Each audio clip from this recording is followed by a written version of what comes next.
जहां दुनिया भर में पाकिस्तानी वतन वापसी के मुंतजिर हैं, वहीं अमेरिका में फंसे पाकिस्तानियों को मजीद मसाइल भी दरपेश हैं, क्योंकि उन्हें वापस लाने का कोई प्लान ही मौजूद नहीं। क्या हुकूमत उनकी परेशानियों से आगाह नहीं, या इन्हें वापस ना लाने के पीछे कोई और राज है? ये कहना तो मुश्किल है। अलबत्ता अमेरिका में फंसे पाकिस्तानी किन मुश्किलात का शिकार हैं, ये जानते हैं इस वीडियो में। मेरा नाम गीती आरानीस है और बेसिकली आई एम जर्नलिस्ट। और मैं मार्च के बिल्कुल शुरू में अपनी फैमिली के साथ अमेरिका आई थी। इस वक्त मैं वर्जीनिया में मौजूद हूँ, जो अमेरिकन स्टेट है और जो बिल्कुल करीब है वाशिंगटन डीसी के। पाकिस्तान में कोरोना वायरस का जब उसने शिद्दत इख्तियार की तो फ़्लाइट्स जो हैं वो बंद कर दी गई थी, डोमेस्टिक भी और इंटरनेशनल भी, 21 मार्च को। और मेरी जो फ़्लाइट थी वो 23 की थी और I could not travel back. और मैं अकेली नहीं हूँ, कम से कम 500-600 लोग हैं इस वक्त जो अमेरिका में स्टक हैं, स्ट्रैंडेड हैं, जो कि पाकिस्तानी हैं और वो किसी ऐसे इस तरह किस्म के वीज़े पे नहीं है कि वो यहाँ पे किसी लॉन्ग टर्म में रह सकें।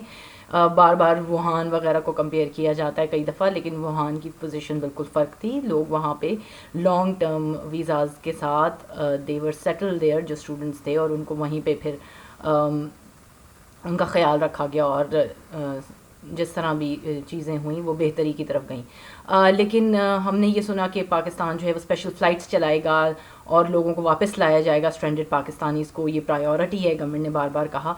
लेकिन जितनी भी ख़बरें आई हैं, जितनी दफ़ा भी बयानात आए हैं, उनमें यूएसए में स्ट्रैंडेड पाकिस्तानियों के बारे में कुछ नहीं कहा गया। हम में से शायद ही कोई ऐसा हो जो यहाँ स्ट्रैंडेड है और वो अमेरिका में मौजूद अपनी एम्बेसी के साथ इन टच विद ना हो। एम्बेसी के लोग बहुत कोऑपरेटिव हैं, टू बी वेरी ऑनेस्ट, लेकिन उनके हाथ में भी कुछ नहीं, क्योंकि जो भी प्लान है, जो भी स्ट्रैटेजी है, वो इस्लामाबाद से फाइनल होगी। अब इसमें 2-3 चीज़ें जो बहुत इंपॉर्टेंट हैं। एक तो ये कि चूँकि अमेरिका में हालात काफ़ी ख़राब हैं, स्पेशली न्यूयॉर्क साइड के ऊपर तो बहुत ज़्यादा डेथ्स भी हो रही हैं कोरोना की वजह से। और अनलाइक यूरोप, अमेरिका का जो मेडिकल का जो स्ट्रक्चर है, जो मेडिकल सेक्टर का, वो बहुत डिफरेंट है। तो यहाँ पे अगर आप किसी किस्म की भी आपको प्रॉब्लम होती है या कोई तकलीफ़ में आप मुब्तला होते हैं, मैं सिर्फ कोविड-19 की बात नहीं कर रही, उसके अलावा जो बीमारियाँ हैं, बहुत लोग यहाँ पे लंबे अरसे तक नहीं रह सकते, क्योंकि यहाँ हमारी इंश्योरेंसेस नहीं हैं। हमारी हेल्थ इंश्योर्ड नहीं है, तो हम किसी भी मेडिकल फैसिलिटी को अवेल नहीं कर सकते अमेरिका में। तो अमेरिका से पाकिस्तानियों को निकालना कम से कम प्रायोरिटी होनी चाहिए थी इस गवर्नमेंट की, जो कि दूर दूर तक भी किसी आखिरी लिस्ट में भी मौजूद नहीं है। रोज़ हम खबरें देखते हैं कि यहाँ से लोगों को लेके जाया जाएगा, थाईलैंड से, टर्की से, और यहाँ तक कि डेनमार्क की बात हुई, टोरंटो के लिए फ़्लाइट्स चलाई गई, यूके का जिक्र हुआ, लेकिन यूएसए का कोई जिक्र नहीं हुआ। एक स्पेशल फ़्लाइट्स के बारे में भी नहीं कहा जाता। एक पॉइंट जो हमें बार बार कहा जाता है कि पीआईए जो अपना रूट जो न्यूयॉर्क का था वो बहुत पहले 2017 में खो चुकी है, उसके बाद से यहाँ पर आना पॉसिबल नहीं है पीआईए के लिए। और ज़्यादातर रेस्क्यू ऑपरेशंस जो हैं, रिपेट्रिएशन के ऑपरेशंस जो हैं, वो पीआईए कर रही है।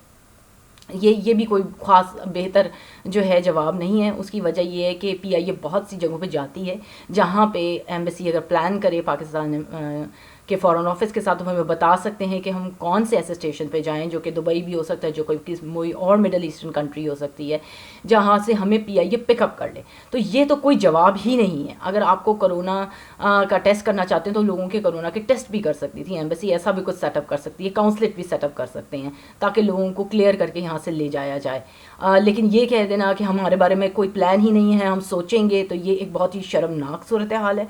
और पाकिस्तानियों को बिल्कुल उनके हाल पे छोड़ दिया गया है यूएसए में, जो कि किसी तौर पे भी जो है वो मुनासिब नहीं है। एज अ पाकिस्तानी ये मेरा राइट है मैं वापस आऊँ। मैं ये नहीं कह रही कि जो है आप बीमारी उठा कर ले आएँ, आप अपने लिए तकलीफ़ उठा के ले आएँ, लेकिन आप वेरीफाई करके ज़रूर पाकिस्तानियों को वापस लाएँ, क्योंकि हम यहाँ पर बसे नहीं हुए, ना हमारे पास ऐसे वीज़ाज़ हैं, ना लोगों के पास ऐसे वसाइल हैं कि वो यहाँ रह सकें। ये एक महंगा मुल्क है। लोग यहाँ पर जिनके पास भी रह रहे हैं, अगर होटलों में रह रहे हैं, तो they are running out of money, they are running out of resources.